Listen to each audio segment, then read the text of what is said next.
Right, we're on. Sorry for taking such a long time to set that up.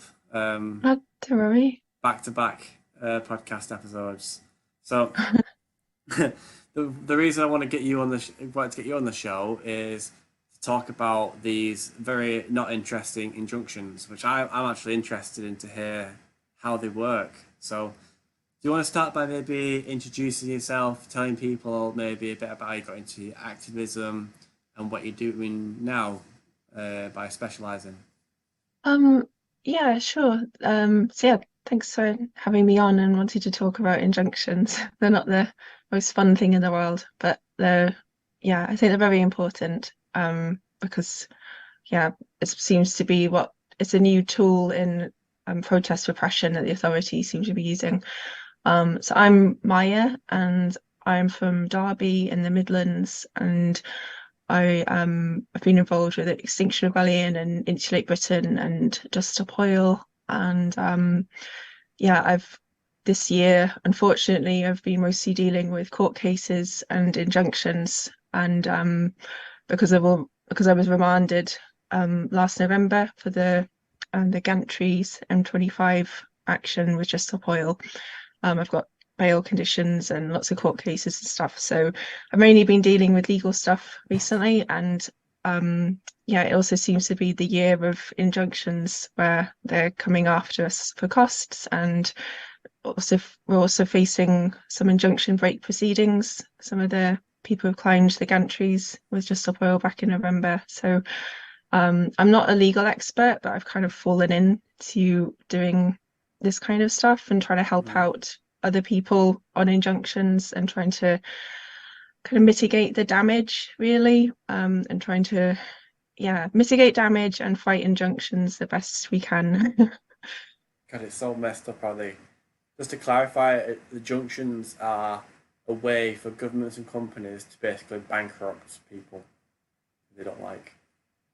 Is that Yeah, is that accurate? they can be used for that. They're basically private laws. So there's two types of law, I guess. There's criminal law and civil law. So usually when you're arrested for doing like a protest action, it's a criminal case. You get arrested by the police, and then the CPS, the Crown Prosecution Service, charge you, and then you usually go to magistrates or Crown Court. But and that's the criminal court system. And Mm.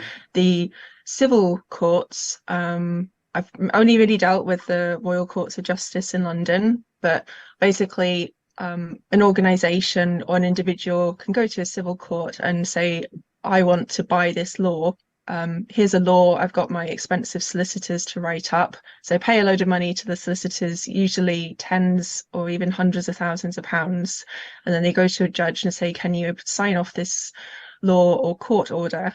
And then they sign it off. And then if an individual breaks that court order, which is Mm. now the injunction, then they could face up to 2 years in prison or an unlimited fine and seizure of assets.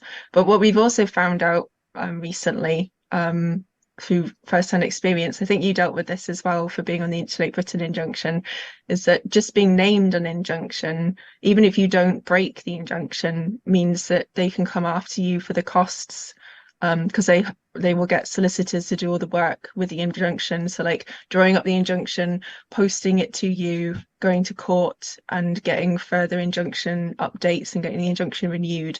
They'll then come up with a massive bill and then send it to everyone who's named on the injunction. So like the people who did Insulate Britain, like back in the autumn of 2021, were all put nearly everyone is put on a national highways injunction for sitting on the M25. And national highways, and earlier this year went to a judge and said that they want to claim costs of, I think it's about 500,000 off all the people named on the injunction, regardless Wow. of whether they broke it or not. Um, and the judge said, okay, he didn't award the full amount, but most people have ended up having to pay, I don't know, somewhere between 1,500 to over 3,000 each. And then the people who did bravely break the injunction, like, the people back in like 2021, some of them broke the injunction to sort of deliberately challenge this thing. They got fined for breaking it, but then they've also had all these additional extra fines added on. Like some of them are in debt, like to like 10 or 15,000 pounds just to this injunction. And they're also sometimes facing criminal proceedings as well. So yeah, it's like yeah, it's really unfair. It's basically just wealthy people and wealthy organizations being able to buy laws to so yeah, crush dissent. Because at the time when Insulate Britain happened, the Police Crime and Sentencing and Courts Bill, I think I got that right. You know, the policing bill, Mm. that wasn't in force yet. So um they wanted to find a way to sort of punish Insulate Britain more than what the law would allow at the time, because basically we were doing obstruction of the highway, but we were doing it over and over again, and sometimes on motorways. And Mhm. obviously, it really annoyed the authorities because we kept calling out like how much they're failing on the climate crisis, and yeah, you know all the Insulate Britain messaging, and yeah, they bought this injunction because they wanted to come down harder than the laws at the time would allow. And then that's also why they then pursued us for public nuisance in the criminal courts, which and public nuisance, the charge a lot of Insulate Britain people got was I think it's the old type of public nuisance, like Yeah. before the police and crime sentencing bill, where it had like an unlimited prison sentence, an unlimited fine, so they chose that instead of obstruction of a highway, which the old version had a maximum of £1,000 fine. And also obstruction of the highway, you were able to defend yourself using like Article 10 and 11 from the European Convention of Human Rights, which is like basically the right to protest. You could use that as a defence.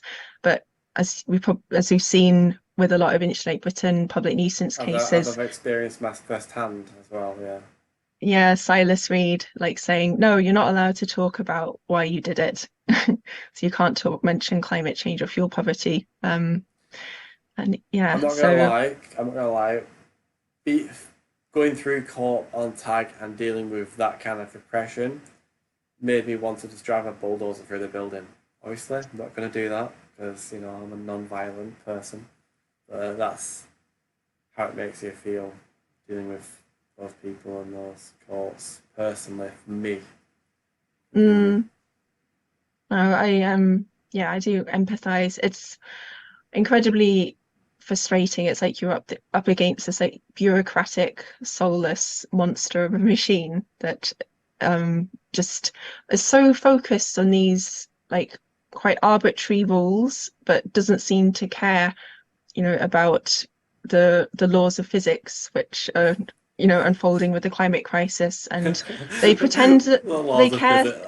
Go on. Yeah, and they don't care about like they care so much about the disruption, and they talk about harm and risk like that could happen for our protest actions, while completely ignoring the risk of like pumping tens and or even hundreds of thousands of tons of carbon dioxide into the atmosphere and allowing global heating to continue. Like, what about the risk of that? And what about the harm that climate breakdown is causing right now? And then Yeah, that's quite the baffles me. judges just ignore it, and then they just and then now they want to silence us and not let us say things in front of a jury. Another thing about injunctions is because it's in the High Court, it'll just be a judge which makes a decision about whether you broke the injunction or not. They don't really care about any defenses you have to say. So you can say why you did it, you can say why you protested. The judge will just ignore it, and there's no jury. So it's just like, did you do the thing or not that the injunction forbade, I'm not sure of the grammar, Mm-hmm. and then they decide to give you a massive fine or send you to prison. So yeah, I sympathize with Motherfuckers. the bulldozer feelings. God damn. Like, upon hearing that, like, God, I can't incriminate myself on this show, so I have to be careful what I say because I'm on tag. Um, the so I've had to sign, I think, of like two or three undertakings now, these injunctions, Mm, to be taken off costs. Have you been working with that kind of, it's like, so we've been like, basically, do you want to explain what the undertakings are and what we've been having to sign? Yeah. So yeah, we I feel a bit silly for not realizing this until this year, but basically before we just sort of all ignored the injunction papers because the thinking was that if you got put onto injunction, like as long as you don't break it, there's nothing to worry about. But now we realize they can come after you for costs of just being on the injunction. So now it's we realized that the advice is like if you go on the Green and Black Cross website, which kind of gives like protest advice, the advice is to try and get off an injunction as soon as possible to stop costs accumulating. And the only way you can do that really is by offering an undertaking or proving that you shouldn't have been on the injunction in the first place, like if it was a wrongful arrest or something like that.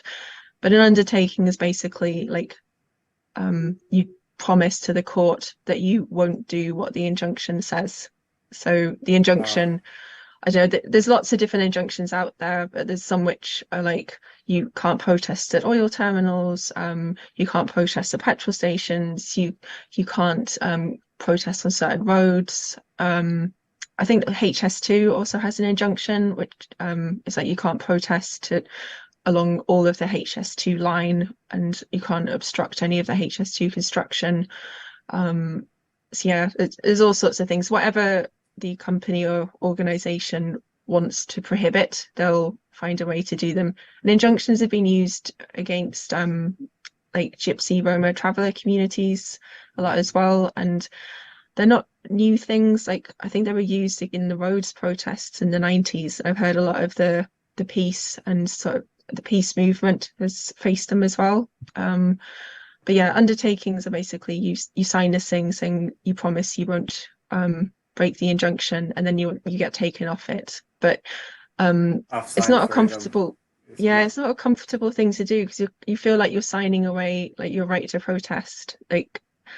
Um especially You with are. the like the especially with the road ones, like the Transport for London ones, especially because like some a lot of the people who have done roadblocks in London, when they go to court, they if they use like the Ziegler defense, if they're charged with willful obstruction, they get they might be acquitted. Like it might turn out that your protest was lawful because you had a right to protest. Hmm. Because when you protest on a road in the eyes of the law, like you're always weighing up like your right to protest against the rights of the people to use the road.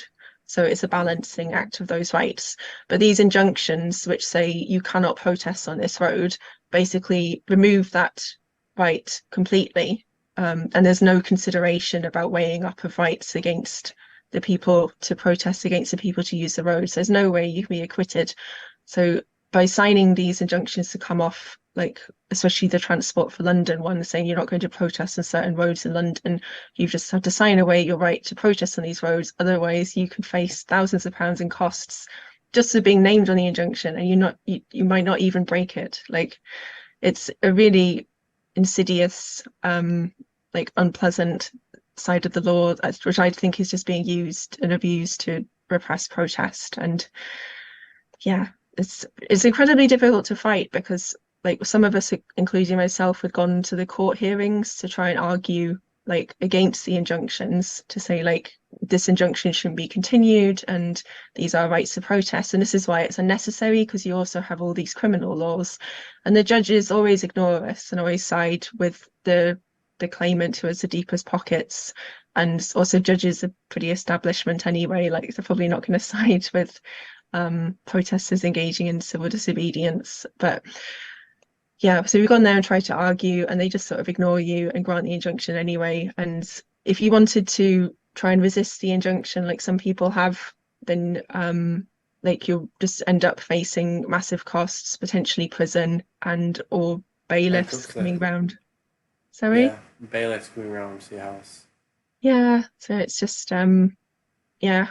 I think the only way you could possibly like resist injunctions is if you're like I've heard of people who like live in radical poverty, like some activists like live in radical Yeah. poverty where they I'm deliberately, considering that. yeah, like getting rid of all your stuff and like living in yeah, not owning a house, I guess you'd live shared accommodation somewhere and I just need not a, have I anything. need a bike. I need my bike. And I need my laptop. I need my phone. Like other than that, you can take everything else. But my lap, Yeah. I can't do my podcast without my laptop, and I can't. And I can't get to work without my bike. Yeah. Well, if you say that they're not actually yours, like if you sell them to someone for like 1 pence, but then like you continue using like your friend's stuff, then the bailiffs won't be able to take them because, it's the person that you sold them to stuff. So it's not for the bailiffs to take. So that could be a workaround with the things that you do need. Yeah, yeah, yeah. I know what you mean. Mm. I mean, I've got receipts for my stuff. I could just give it to my brother. Visit here with the Yeah, receipts. yeah, there might be a workaround. Though we haven't seen bailiffs go after anyone yet. Oh, they're getting close to me. Are they? Yeah, because I've got court fines. I've not been paying them for like a long Oh, time. I've is just this the been criminal one or Yeah, criminal. I've just been neglecting them, to be honest. It's been my fault for being neglectful on my paperwork and post. But I owe them like 2.5 grand or something, so I've now started. I've now set a payment for like £80 a week to pay it off. oh, I'm Oh, sorry to hear that. yeah. Sorry, I'm going to apply to CASP actually, see if I can get help with it. But I've been considering the radical poverty part, like living in a commune. Like, I actually think I don't want to. An idea that popped to mind when you was talking about all these things and then radical poverty. What if we could build a financial support network based in decentralized, unseizable cryptocurrency? Like people who are going the radical poverty line can have assets in crypto without the government being able to do anything about it. You know what? Hmm. Yeah, I think if you like stated that publicly, then No, I think there's they certain might figure out that you got assets. Yeah, So but there's certain cryptocurrencies that are untraceable. Like they're in a oh, realm of their okay. own that cannot be seized Yeah. or Like linked to you. Like it's like yeah. it's a kind of it's the government's worst nightmare, basically. Yeah, I have heard a little bit about that with cryptocurrency. There's a guy who's in XR Derby who's really into cryptocurrency and was like advocating for it as a way like decentralized money would also be helpful in tackling some of the problems of centralized money, especially around investment, like Mhm. how a Mhm. lot of centralized money is like invested in, things which are bad for the climate and ecosystems and people. But yeah. But then there's also someone else who is like really against crypto because Yeah. of all the energy that goes into the mining. Mhm. So Yeah. to be honest, I haven't researched it enough, but I don't I've know heard some about it either. arguments on both sides. I don't know if I'm not no expert either. I can't really talk to it. Yeah.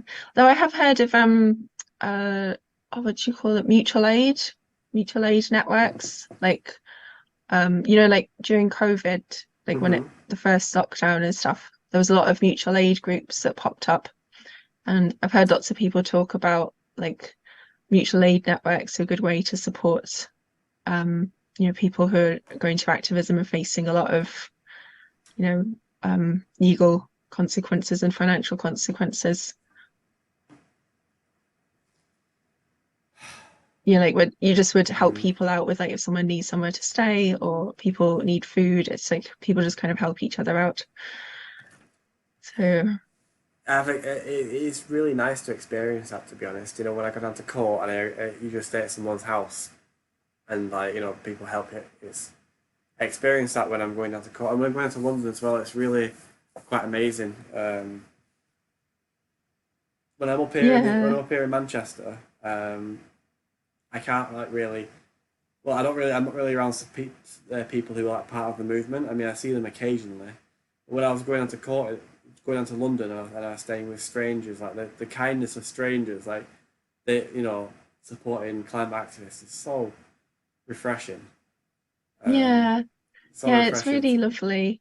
Like, yeah, I've stayed at a couple of like it's like a rebel hotel or like a like a cast proof network where these really kind, lovely people would just say like, yeah, an activist can stay in my house, and yeah, they just put up strangers. It's like a free Airbnb type thing, and you meet some really nice people, and yeah, yeah, like that kind of thing. That's like mutual aid, and yeah, supporting, because otherwise, like, I've heard of some people who didn't use that and like would go to London for a week in court, and they'd have to pay like over 1,000 in hotel costs or something, Hmm. or like have to travel back and forth each day, and it's like a lot of costs.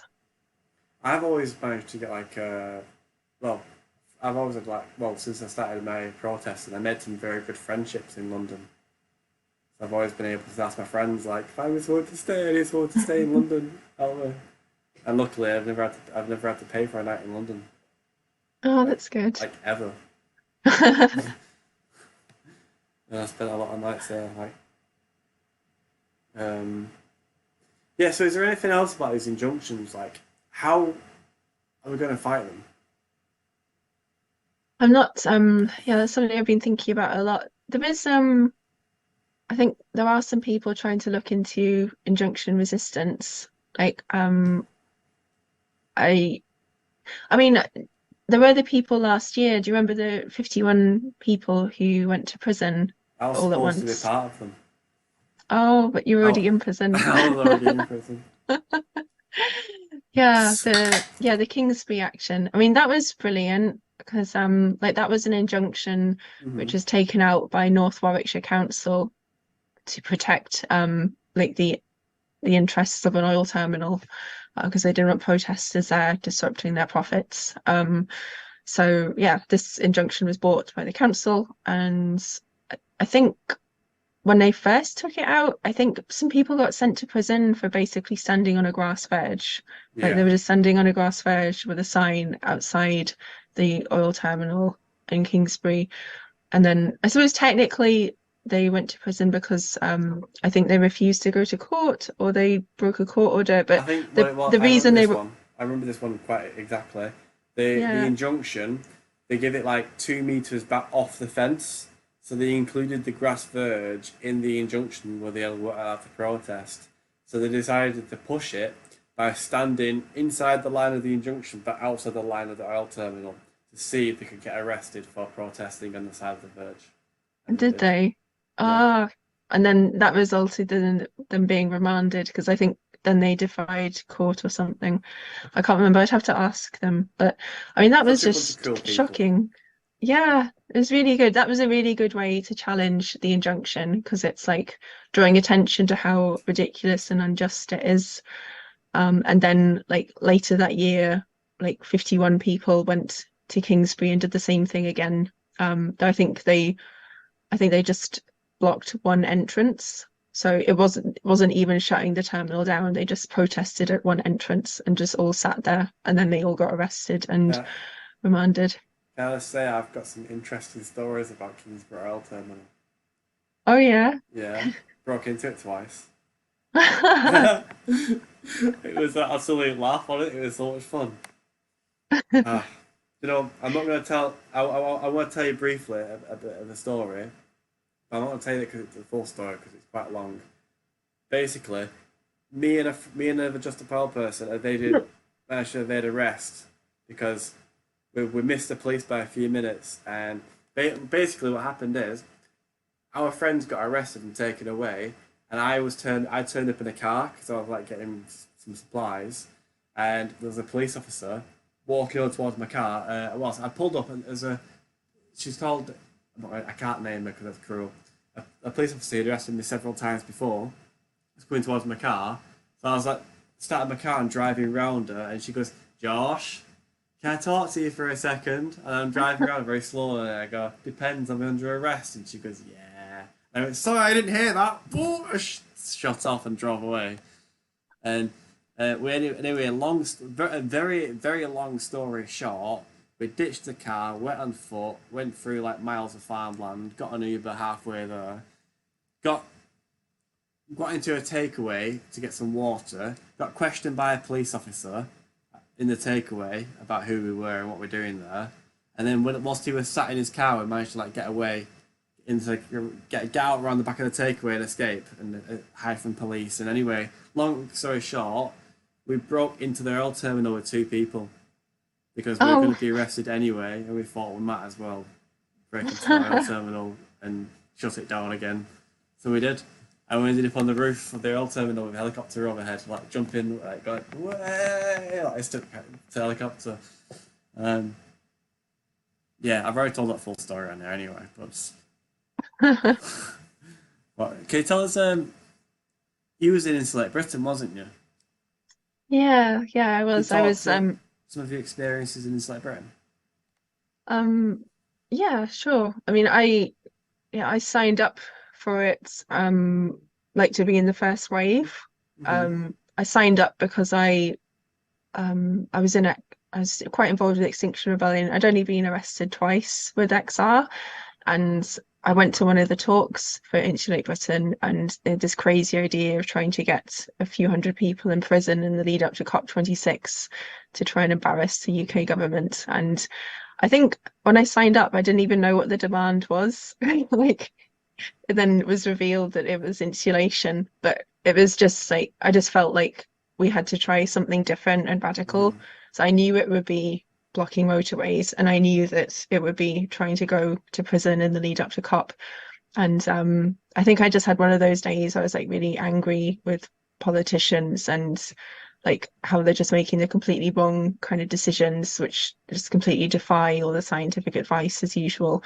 And I just thought, fuck it, I'm just gonna sign up for this. And I was so scared, like before doing Insulate Britain. I mean, like I was scared of going on the motorway and I was scared about going to prison, but like I was more scared about the climate crisis and I Hmm. didn't really want to like look back in a few years' time and think, did I really try everything I could?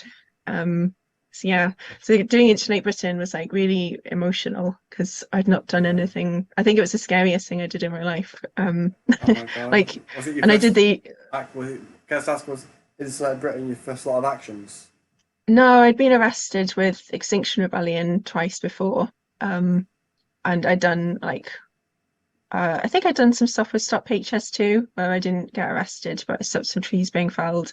So I'd done like a fair amount of stuff, It but was a not big step up. yeah, Let's yeah. be Insulate Britain was a big step up from that kind of stuff. Yeah.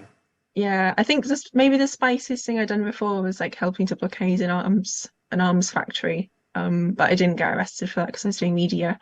But yeah, and then so yeah, I I only did Insulate Britain for 2 weeks because I booked time off work to do it, and I booked time off hoping that that would cover like the time to do Insulate Britain plus time on remand. And then once I realized it didn't look like we were getting remanded, I went back to work. And also like I got really ill because Hmm. like I wasn't sleeping much during Insulate Hmm. Britain because of all the Yeah. drama of like going on the roads, being in police cells, coming off again, and that kind I of I stuff. I got a really good rhythm going with that. I saw Insulate Britain through to its last block. Oh Um, wow. yeah, from the start to the end, it was amazing. Oh, well done. Um, well, it's just so the way I got it figured was is the night for an action, I would stay awake like till like 2, 3 in the morning, and then would be up for like 5, 6 in the morning for going out for action. So I'd be absolutely exhausted, and then we'd do the action. I'd sit on the road, get arrested, get to the police cell, and that's what I was looking forward to, the police cell, because I couldn't wait to get to the police cell. Because as soon as I get to the police cell, I'd say, "Oh, I'm cold. Give me a jumper, tie it around my head, and fall asleep. Sleep for like 18 hours, like pretty easily. Wake up fully Yeah. rested." It took me quite a while before I could sleep in police cells because like I was there's like a lot of adrenaline and also it takes a while to get used to like how to be comfy in them. Mm, Like the tricks with like getting yeah, something to cover your eyes. Like I'd always yeah. make sure I wore a hoodie so I could cover my eyes and but yeah, the last few times I've been arrested, like I just sort of slept most of the time. So it's weird what you can get used to. I'm telling you, the biggest trick is tell them you're cold, ask for a jumper, roll the jumper up into like a bit of a sausage, and tie it around your head. To like Yeah. tie it around to see I've got the knot on the front. It goes around twice, and that Uh, works as a pillow. And It stops your ears like clogging to the pit to the thing as well. It's a good idea. Well, maybe if I Um, get arrested again, I'll but in we prison, a lot of um, us used socks, or some women even use sanitary pads as like an eye mask to like to block out the lights. could you not turn the Like, lights off in your cell?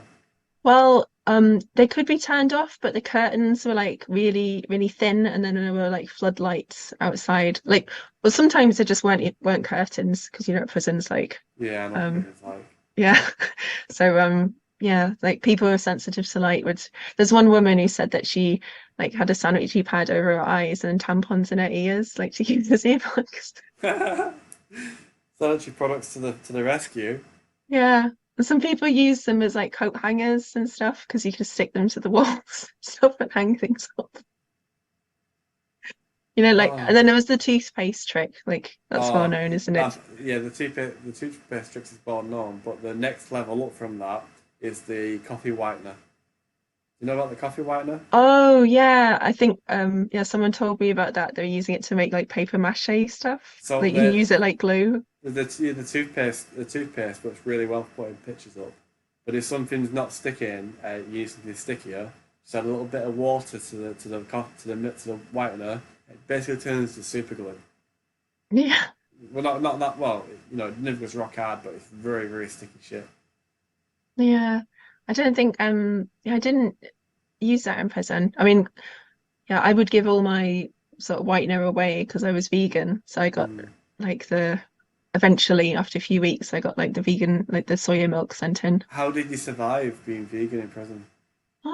It wasn't that bad. Like, I don't know if you actually you were in Peterborough as well. I Yeah. was on the female side of Peterborough, and they had like the menu thing. You could select what food you wanted on the kiosk, and Yeah, they I always remember. had one vegan option. So it was easy to choose. I just used the one I could have. And then I think after a few weeks, I kept pestering the staff, just saying like, I'm vegan and I don't want to end up with nutrient deficiencies. Can I like have soya milk and some protein and stuff like that? And eventually gave me some. I think it's lucky because I'm not really a fussy eater. Like I don't think Mm. prison food was that bad. Can I tell you Uh, about my experience about this? The same thing. yeah, sure. So I was like, I, I joined Insulate. I was like, I joined. My thing into the environmental movement was like almost instant. Like finding out about the climate crisis and joining was within a very short space of time for me. And I was still eating meat during Insulate Britain. Like I'd not managed to change my eating habits yet, and I was Oh, just that's all right. I was transitioning. I transitioned to like vegetarian, and I'm making it work, and I'm getting close to going vegan. And then I got sent to prison, and I tried going vegan for like 3 weeks. And I think on the third week, I was sat there like I'm used to eating meat. I'm sat there, my cellmate. I'm sat there with like a soggy salad or some of the shit they give them, whatever it is. It's really shit food. And my cellmate's got like a fish and chips, like a battered fish and chips, and I'm like, Oh. motherfucker. And they broke me. They broke me. I started getting meat again. I was like, fucking, I'm eating meat in prison because of fucking this food shit. Oh, I mean, I've been vegan. I mean, I don't want to minimize like individual lifestyle changes, but also we know that we need systemic change, don't we? I Yeah. mean, I've been vegan most of my life because my mum's vegan, and like in my lifetime, the amount of animals killed and eaten for meat has only risen. So me being vegan almost my entire life hasn't actually made like a difference to the system. Um, I mean, I'm mainly vegan, but for ethical reasons, you know, like because I Hmm. love animals and I don't want to have anything to do with that. But I'm also not going to go around judging people. I mean, you're in prison for climate activism. I'm not going to then say you need to be doing more. You need to, yeah, Well, this that's what isn't I enough. that's what I that's what I figured, right? Like, I'm doing my part already. Yeah, it's like it. Yeah, I mean, there was no recycling in my prison, so I had to like put Can like a I? metal can in the general waste, and I was feeling bad. And I was like, why am I feeling bad about this when I'm like sat in prison for climate activism? I know, right? Um, so I don't. I'm not asking everybody to stop eating meat. I'm saying it should be illegal to produce meat in a factory farm, mass produced, ecological, destructive manner. Therefore, the only solution is the only way to produce, like, for one, I think we should end the animal agricultural industry as it exists today. Two, use all that land that's still growing all that food to feed those animals. We subsidize that land, continue growing as much product as it is doing to create healthy vegan food, and then provide it for free to every single citizen in the country. If we can feed Mm. all these cows, we can just transition to feeding people for nothing if they want to eat free vegan food. And then if you want to, I think you should still allow meat, but it's got to be a sustainable level that the ecosystem can sustain, and therefore it would be very expensive. If you want to buy a turkey for Christmas, you might have to pay like 200, 300, 400 quid to get your turkey because there's not many of them. Mm. I think And it would be a special occasion that you can't afford. Well, the thing is, rich people would still eat fucking shit tons of it because they can afford it. But yeah, I think it's worth reading that George Monbiot book. I think it's called Regenesis. So I mm, think he's done basically all the calculations around like how much land like is currently given over to animal agriculture plus all the feed that we use for animals, how much land we need to feed everyone plus the expected population growth, and then how much land we need to give back to nature, to do all the nature restoration and carbon sequestration and stuff that has to happen to restore the climate as much as we can.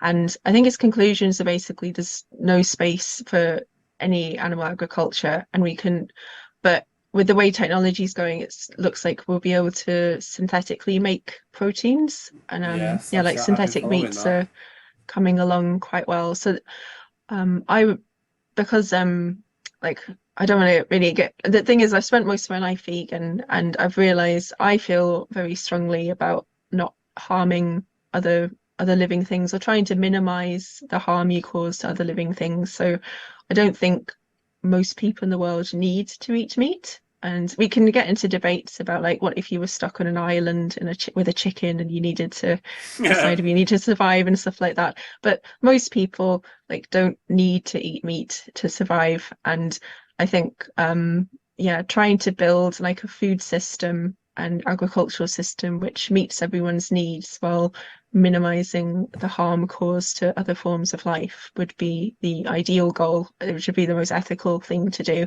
But also I've realized that like because I've been vegan most of my life and had lots of discussions like this, not everyone feels the same way I do about animals, and some people think it's natural to eat animals because other animals eat each other. And I yeah, I people have very different opinions on this. see. I'm kind of I believe it's okay to like I feel it's okay for human beings to occasionally eat animals, but I'm considering human beings like 10,000 years ago when there was very few of us. We were like living a very nomad lifestyle, and then occasionally you might eat meat to give you a little boost in protein or whatever it It's a is different you ethical have. situation because It's like we it's probably did need to do it to survive.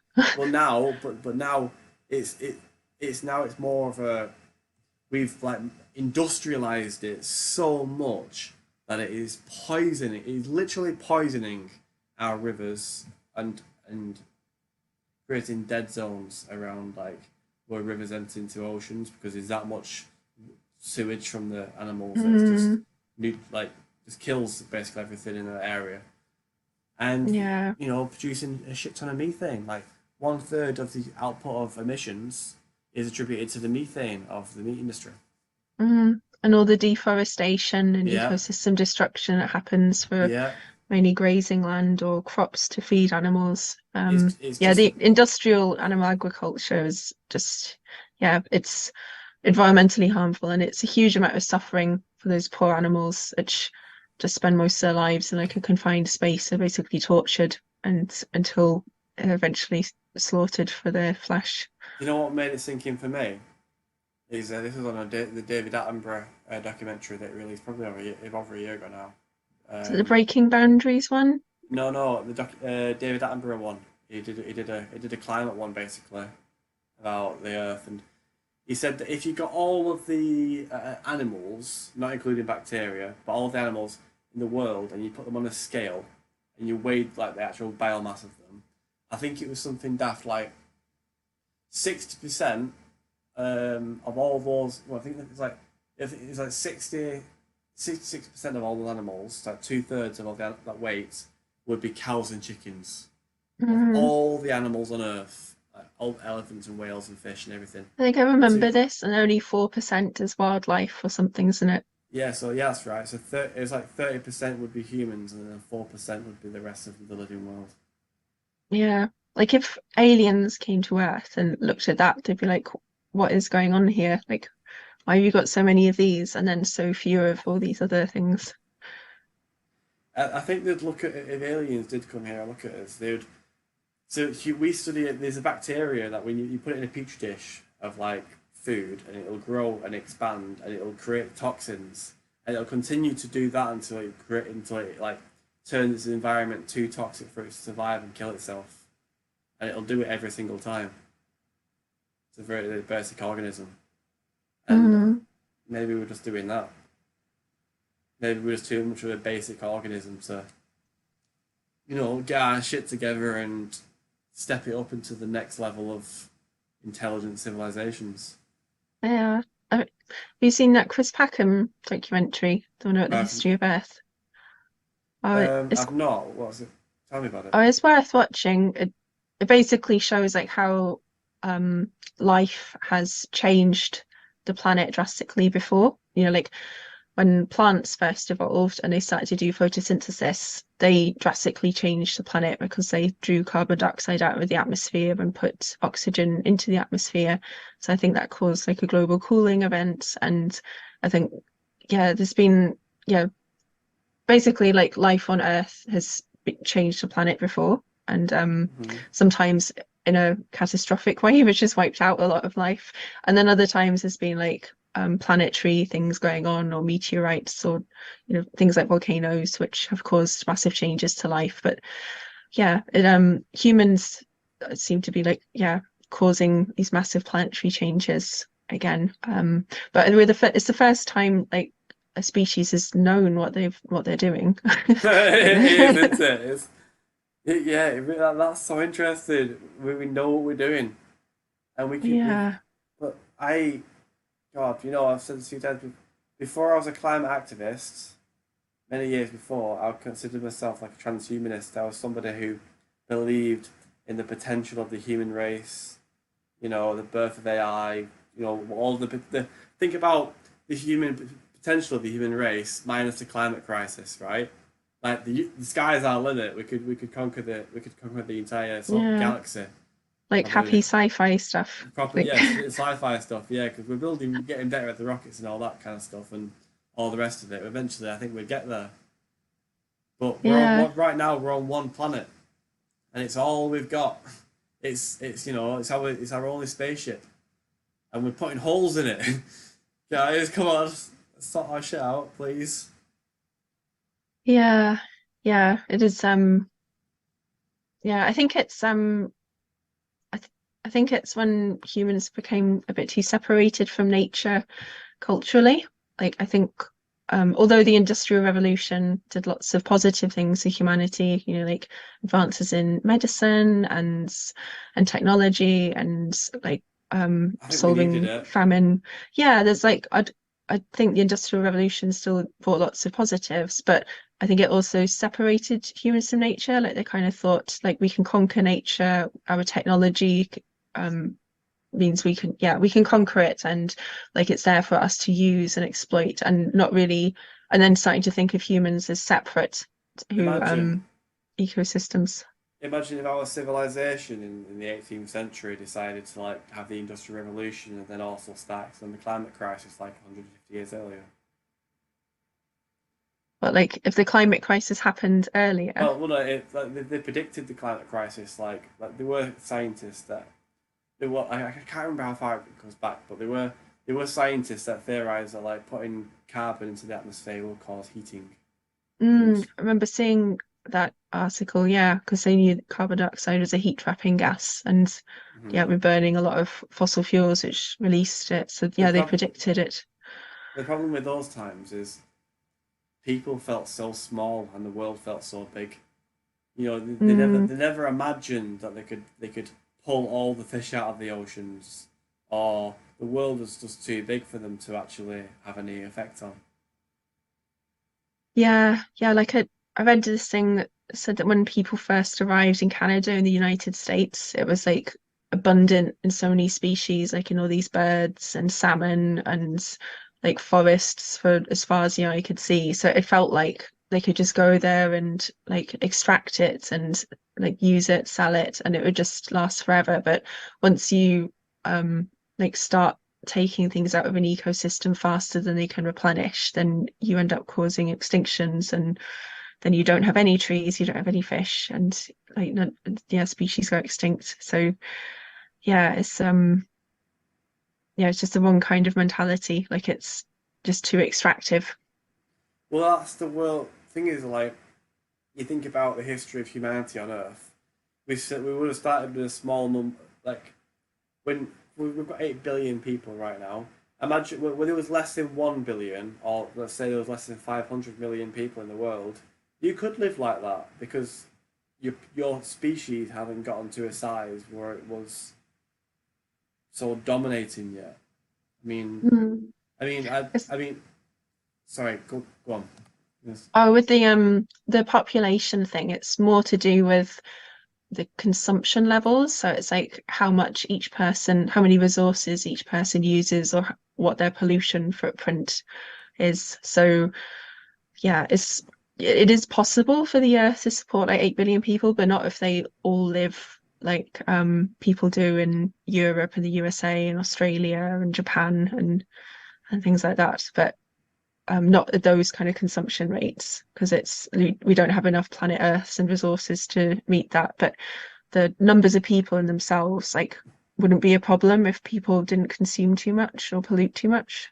I think we're going to level out about 10 billion or 11, 10 or 11, 12 billion, something like that. But I think we should, if we end the animal agricultural industry and get smart, we can feed we can feed 12 million people and have surplus, and we could feed people for free. We could just national like we need to put aside these ideas of countries and start acting as one planet.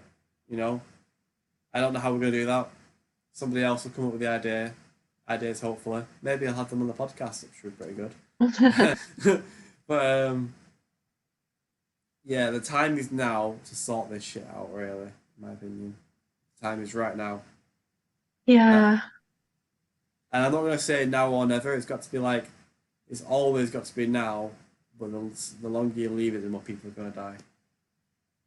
yeah. I really do hope humanity can, I guess, just sort its shit out. But I don't know if I spend too much time on Twitter, I end up losing hope quite quickly. It's Oh, like people can't even agree on like the climate crisis being real sometimes. It's I yeah. know. I've had that discussion today Oh really? in What, in work. person with Yeah, in someone or person. Yeah, yeah. Oh, tell you what though, like I feel like I don't know what place I'm at right now, but I'm gonna seriously. So right, okay, I've not talked about this in the podcast yet, and I should have done. Have you heard about the Shambhala warrior? no? Have you heard about anything to do with the Shambhala warriors? No, or the Shambhala warrior prophecy? Uh no, I'm afraid I haven't heard anything Okay. about that. Um, well, where to start with this one then? Basically, um,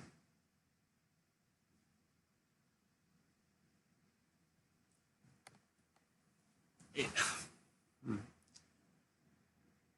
sorry, it's somebody somebody sent me whilst I was in prison, and basically there's no, I feel like I shouldn't be talking about this on the podcast without actually like referencing it, so I'm gonna have to like drop a link in the description below, which I will do later on. Uh, it was a prophecy in Buddhism about like I don't feel like I'm going to remember to recall this right now, but basically, as the world comes to, basically,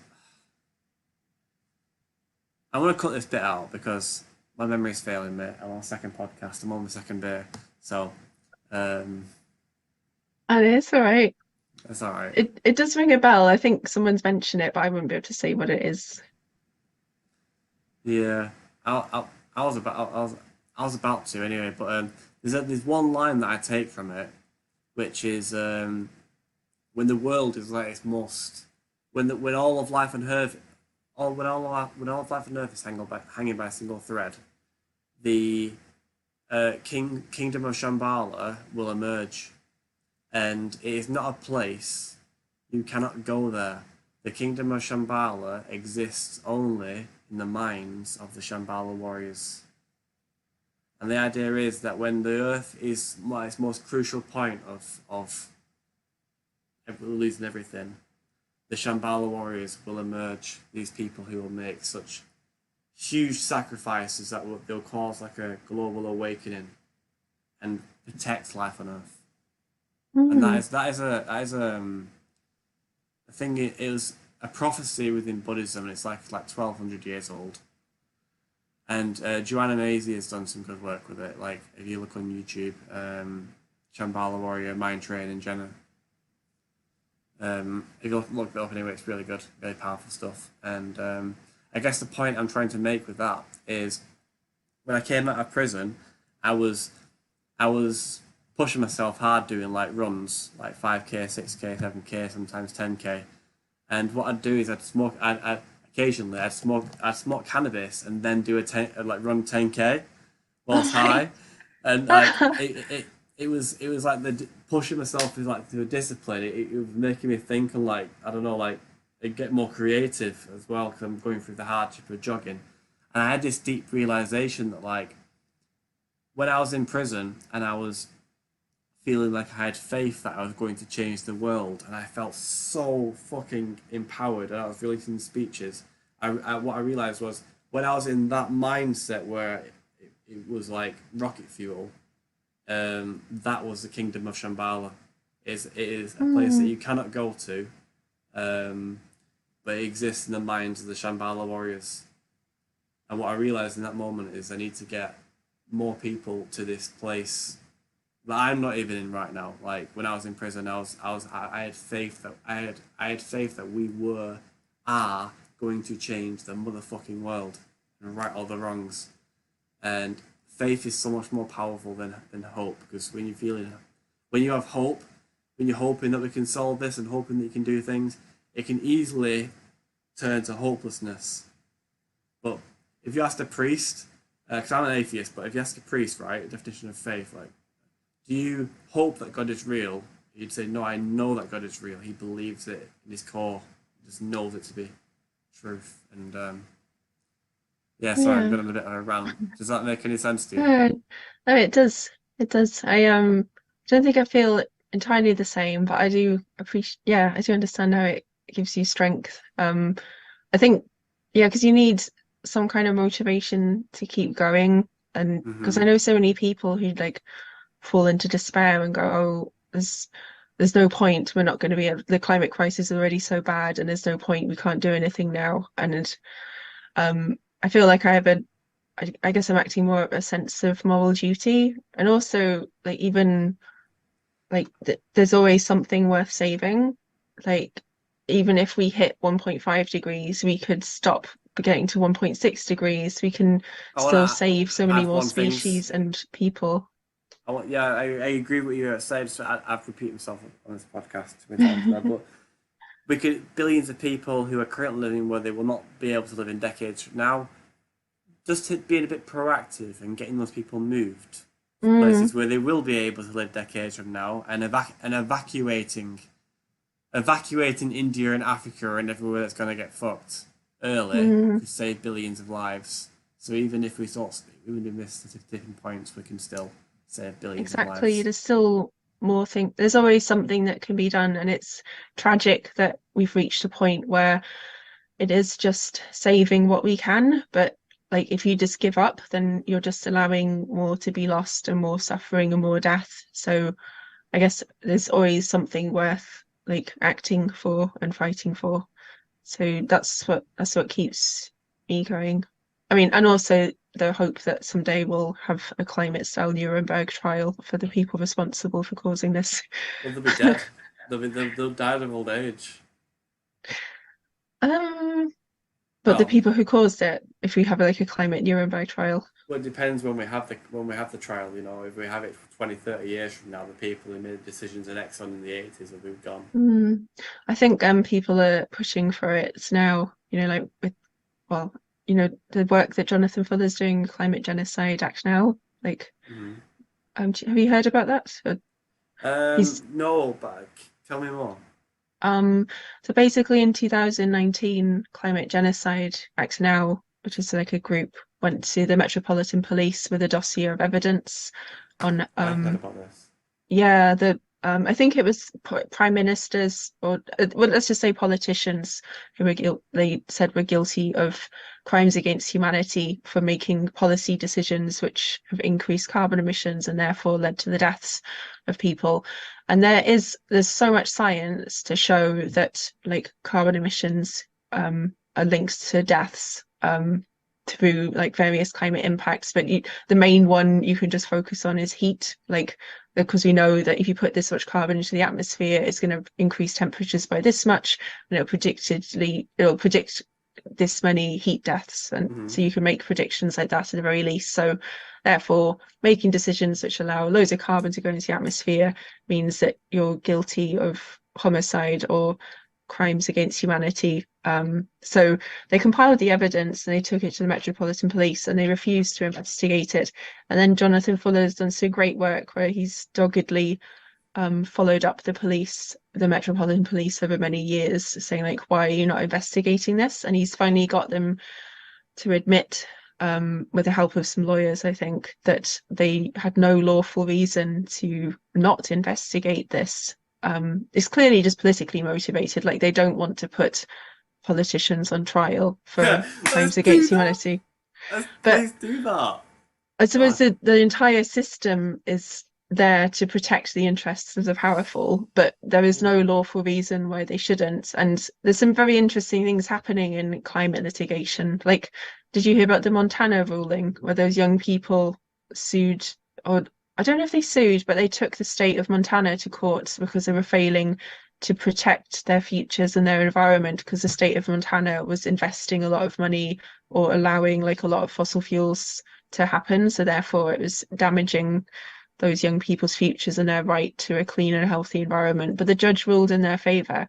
So the more that the law begins to criminalize so those who are enabling climate breakdown, the more likely we are, I think, both to see high carbon activities stopping and those who are responsible for causing climate breakdown to face justice. I mean, I think the richest people, like the people who profited most from it, like the the shareholders of fossil fuel companies have got the most money out of it. Their money should be taken and used to repair the damages that they've done. Like all the billions that like Shell and BP have been making from the cost of living crisis with the energy bills going up. Like that money should be used to help rebuild Hawaii or roads or, you know, Mm. as well Transition as like us to green helping, energy. yeah, and helping people like insulate their homes and things. But instead, it's just going to make rich people richer, and they'll just end up investing the money back into fossil fuels and probably spending it on private jets and yachts and other high carbon activities and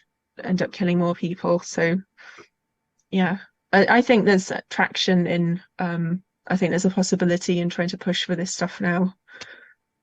Like climate criminals facing justice. There's one line that really stuck out to me when you said I wanted you to say it again, but I didn't want to stop you from talking because you was just that was this gold coming out. Um, Charging politicians with crimes against humanity. The police don't want to charge politicians with crimes against humanity.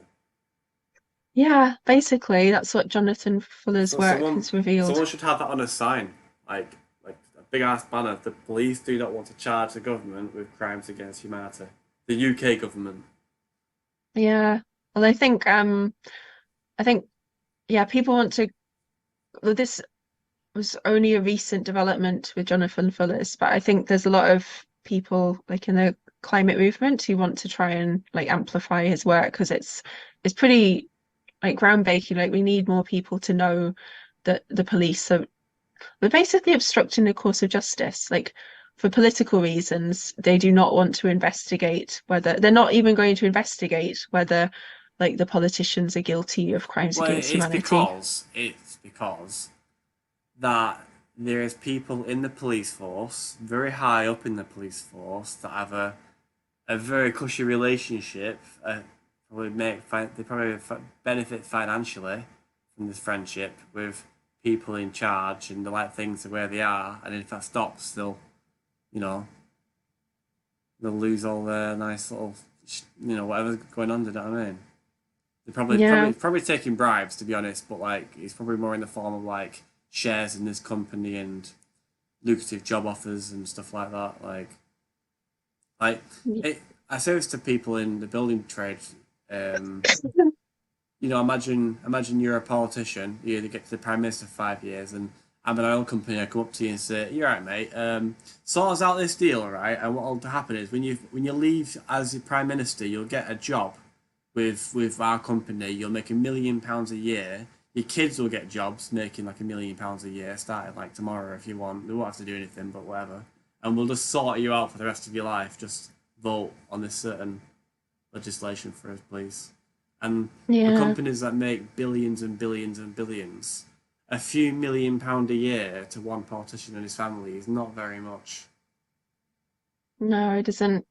And it's frustrating because this stuff, like all is like it's not even a conspiracy. Like it's happening in plain sight. You know, like we Yeah, know that the Conservatives received like 3.5 million in funding last year from polluting organisations, and we know that that previous Environment Secretary had like thousands of pounds of shares in Shell. We know that like Rishi Sunak's wife's family business like made deals with I think it was BP, and then yeah, or maybe they did. I don't know. It's BP or Shell. I'd have the notes in front of me. But they made a deal with the fossil fuel industry and then he licenses all those. It's like, it's not even secret. We know that they have tons of like meetings with fossil fuel lobbyists. Like the corruption, like it's there in the news all the time. Like it's evidenced in the electoral records or when politicians are forced to declare things. If you go around looking in company house yeah company records like it's all there and it just frustrates me that there's like this thing in plain sight and yet you have people going on about just crazy conspiracy theories like that yeah, like that like on when there's a real conspiracy happening right now which is like big oil is not allowing climate action to happen so they can protect their profits and they basically bought out politics so they can protect their interests and that's why like they're allowing billions of lives to be put at risk um and it I just yeah it baffles me that more people aren't outraged over this um and like it just isn't more of a story but then I guess we know why because the press mhm. is also like a lot of the press has interest in fossil fuels as well. You know, like Yeah. Rupert Well, Murdoch is on like the board of Shell, not Shell, oil, no, GD oil and gas or something. So it's yeah, owned by the same people, in my opinion. yeah, it's just so many things are wrapped up in fossil fuel interests and well not just fossil fuels either, like mining, I know the construction industry, sorry Josh, not all Yeah, I construction, know. not constructors, I want to the retrain. you know, the agricultural industry. I mean, construction shouldn't be a bad thing. Like we still need to build houses and have heat pumps and renewable energy and sustainable transport infrastructure. Like, but it's I want to ask you a question. I want to ask you a question, right? I am trying to change the world with a podcast. What do you think? Like, um, sorry, that's bit of a tangent right there, but that's all right. it's what I'm trying to do right now. I'm trying to get influential and interesting people on here. Do you like? I guess I'm kind of asking for your help, your insight. How do you think I could be doing things better with this show? Like, have you, because you said you've been listening to some of the shows on Spotify when I spoke Oh, to you. yeah. I guess maybe you could do like shorter clips, and because I think like if you want to reach a wider audience, I mean, I'm not an expert in this, I've but it been seems doing like them on YouTube. oh, that's cool. Oh, you're already on it. I've But there's already also like TikTok, Instagram I'm Reels. I'm on TikTok, I'm on YouTube, on Facebook, and I'm on Twitter. Yeah. So Um, I guess like doing shorter clips to try and draw people in. And I guess like what I see with all podcasts and production shows, I guess because I followed Norama Media a bit, is like as they grow and they usually have a Patreon account or they get yeah, donations or something, they just level up in like what recording equipment they have, maybe hire an yeah. editor. Well, So I've been the editor and the recorder and the interviewer. yeah. So maybe at some point you might want to like if you become really busy with stuff, you might want to like hire someone else to help out with stuff and then yeah, I guess but I'm looking for someone right now to help me organise my calendar of interviews because I'm like really struggling to keep track of all that. uh Joe, you could probably just do that with like sorry, I don't want to be really boring on your podcast and No, tell you things it's like okay. this. But Go yeah, for if it. you get Google Calendar, you can there's a thing on it where people can book appointments. So you could just share like an appointment link with people and just say like pick a time and then they will only pick the time which is free in your calendar.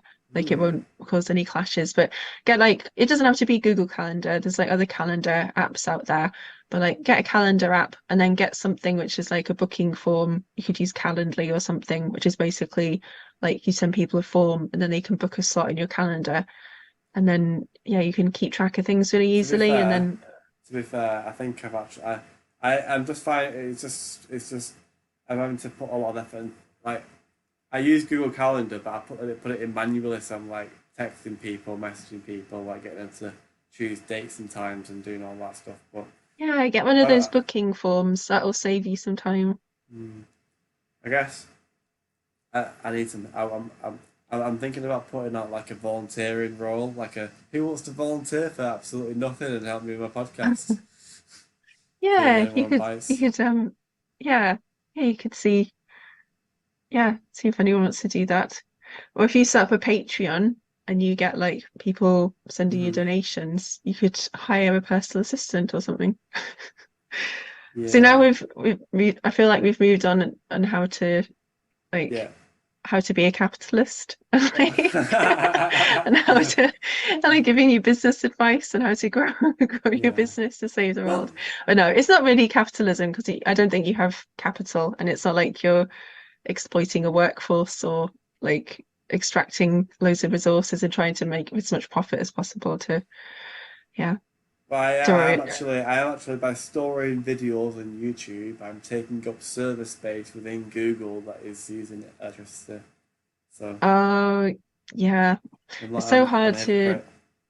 so hard to be perfect. I mean, even if you go off and live in a cave somewhere, like off grid, then you're not having any impact on society, are you? You're not getting your message out there.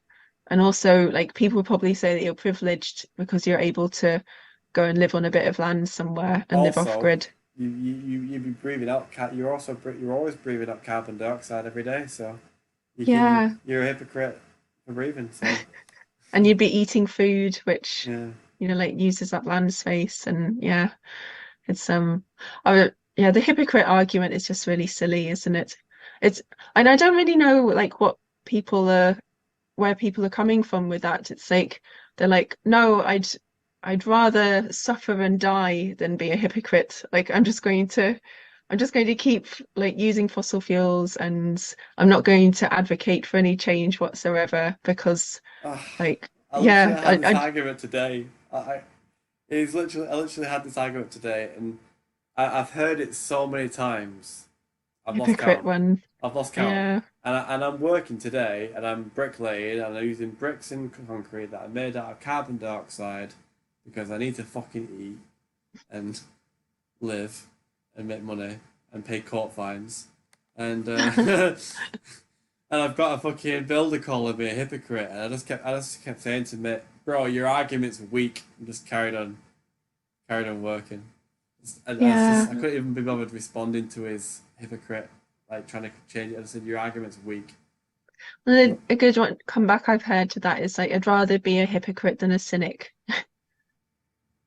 Because No, like they're I basically like just that. being really cynical because like they're like, or if you can't, they're kind of like if you can't be absolutely 100% perfect, there's no point even trying, and there's no point speaking out, and there's no point trying to improve anything because you're part of the system. So you Mhm. may as well just lie down and accept it and die quietly as long as you're not a hypocrite. It's like it's a crazy argument. Like it's not really Well, an argument. this It's is just why like, we're oh, going to do it. This is why we're going to do it because that idea that you just said right there is going to spread. It's spreading through minds, I believe. And we need to build a community of civil resistance, a large community of civil resistance, and we're going to need financial infrastructures to like help out people who are getting fucked by injunctions because that's just a weapon that's being used against us.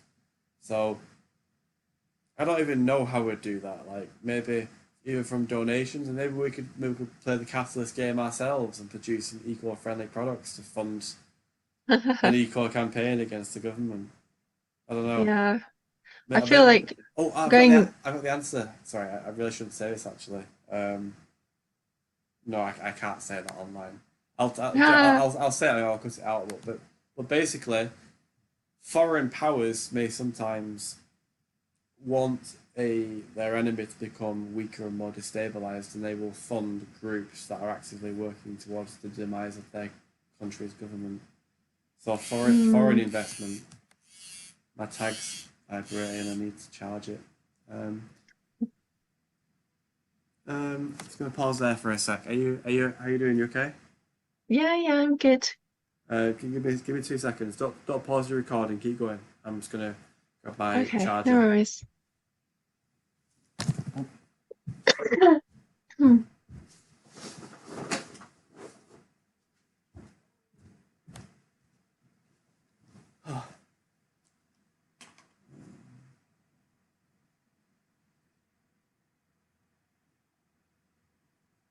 Can you hear me? Yeah, all good. We've Are got you about plugged in now? I've got about 10 minutes of memory left. By the way, just to let you Oh, know. okay, that's cool. And then we'll have to call it. But I'm enjoying just Yeah, kind of like hanging out with you in a way. Like we don't have to have like a narrative or anything or a script or whatever. yeah. I like that we deviated, how we deviated from injunctions. I mean, I did say that they're quite boring. I kind of said all there is to say about injunctions, Well, yeah. unless like you want to hear like the boring stories behind each injunction. But I think there's the most exciting injunction story is probably like the Warwickshire one and the Highway 9 who like Mm. broke that injunction and yeah. Though oh yeah, I forgot to say I'm facing like injunction break proceedings for the gantry climbing. So Oh, I got tried is to it? climb a gantry back in November. The police caught me before I got to the top because I went out on the last day. I went to prison for 6 weeks Wow. just for trying to climb a gantry. And then I came out and was on tag for a few months. Um, so I've accumulated a fair bit of custody time for just trying to cause a traffic jam. And then and now national highways, because they took out this injunction to not climb gantries, is now coming after pretty much all the gantry climbers to get them for an injunction break as well, where we could potentially go to prison and have a massive fine. Um, but all the custody time that we built up for our criminal cases, like that's not applicable because they count as like two different things. And yeah, apparently Oh. National Highways is like deciding to do this because they're not happy with how long the criminal cases are taking. So like my trial, like I got charged with public nuisance for trying to climb a gantry and hang a banner and cause a traffic jam. Um, but that trial is in like September 2024, and National Highways doesn't like that these are taking so long, so they want to pursue us in the civil courts to punish us faster. But the National Highways is basically like a government organization, and the CPS and the courts are also like parts of the government. So the government has just paid National Highways like probably hundreds of thousands to buy a private law to and then to go after us in the civil courts. But the reason our other court cases are taking so long is because the criminal court system is quite underfunded, like the Mhm. government's neglected it. So it doesn't really make sense that the government's even done this. And then they brought in this new police and crime sentencing It does bill, make sense. because Sorry, they're being malicious. yeah, it makes perfect sense. Yeah, they want to fuck us basically. They want to fuck us over and twice. charge us twice. Yeah, Yeah. they want to And suppress us and destroy us. yeah, I think the gantry action really embarrassed the government because like the Sun did that expose where they said that they infiltrated a Zoom call and they knew the gantry thing was going to happen, even though Just Stop Oil wrote to the government the day before and said like we're going to do this gantry thing. Do you want to stop licensing oil and gas? And the government said no, and then it went ahead anyway for 4 days. So I think the government and the authorities were just really, really angry that they weren't able to stop Just Stop Oil, and we just really embarrassed the government. Then that's why like so many people got imprisoned for the gantries as They well. can't stop us. Say that again. Yeah, Say that they again. The can't government stop can't us. stop Just Stop Oil. No, they can't, and they couldn't, and they can't, and that's so yeah, they're just being vindictive, which is why they're coming after us in the criminal and civil courts for. I mean, Let's keep pushing because we're gonna bury them in an avalanche of new people joining. There's gonna be so many new people joining, then they're not gonna be able to keep up. And before yeah. they know it, they're gonna be well. Before they know it, they're gonna lose control of the country. Yeah, I think even if Just Stop Oil wasn't around, I think they'd still be losing control of the country because they're just incompetent. But Is yeah. it even? Oh, the battery needs charging, so I've not unplugged it in. I was gonna show this to you, and the podcast. This is my tag, and this is how you Ah, charge it. This is a you got battery. You plug onto it, all right. and now it's Ah, charging. so it's one of the GPS ones. I had one of the curfew ones. I've not got one of the curfew ones, but because it's a GPS one, they're gonna keep. By the time I will have spent 18 months on this tag by the time I get it off. That's a lot of custody time. No, it Yeah, doesn't. It's not. It's zero custody time because really? I don't have no curfew. Oh no. So so does that mean you're allowed out at certain times, but it's just I'm like not. you're not allowed into certain That's places? right. Yeah, I can't leave. I can't go south of Manchester. Ah, They've given me. I've got Manchester, Lancashire, and South Yorkshire, and I can't go anywhere else in the entire world. And I'm not allowed to protest. ah, that's really shit. The no All kinds of protest thing protests. is really bad. Like the no protest bail thing that they've been giving out to people. I know When I quite a few people with when I that. when I came out of prison for the first 4 months, it was not to discuss protesting or take I know. place with any person or any organisation. Yeah, which is On top of not crazy protesting. because like the people who go on about free speech, like Mm. where are they when like you're being banned from talking about protest? Like that's super authoritarian. Like that's the kind of stuff like you hear it happening in like these faraway countries with dictators and stuff. It happened to me. It happened to Yeah, me. Oh my god, that's so fucked up. Honestly, to tell you what though, the day I got that removed, I got the word discuss removed from my bail conditions. This podcast was created. Like the yay. next day, I was like, it's starting now. And I just had a phone, like screen recording, video calls, and that was it. That's good. I can't believe they put that on you. Like, were you tempted to break it just to see Oh, what would happen? um, I'll tell you about that when we run out of Um, memory in a few years. okay. Yeah. Yeah. Not on. Yeah. um, Yeah. Is there okay? It's been really lovely having you on. How have you? So what? Have you enjoyed this experience on the? Yeah, it's been fun. I'm glad we didn't talk about injunctions the whole time because I don't, like I said, there's not that much to say about them, which is super interesting. Like, but yeah, thanks for having me on and like discussing all having all the people on to discuss the the kind of stuff that activists experience. No, I'm not super keen on using the word activist, but whatever. It's a I word use that's it. applicable. Yeah, I feel it's like it's I feel like it's very applicable. Like I don't know. I yeah. mean, I've been told not to use it, but I've used it in my name in the name of the podcast because it's just It's one of those things where it's like it's recognizable. It's like I use the word protest a lot, and I think like yeah, we're supposed to use. I would suppose the language which is encouraged by JSO is like civil resistance and ordinary people, which are supporting just a while.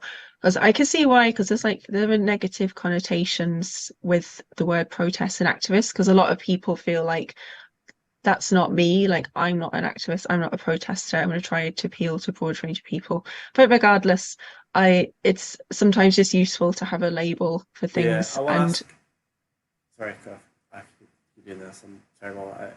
I want to ask, what do you think about the name we've chosen? It's Activism Uncensored. I think. yeah, I think it's pretty applicable because I guess you have people on who talk openly and honestly about their experiences.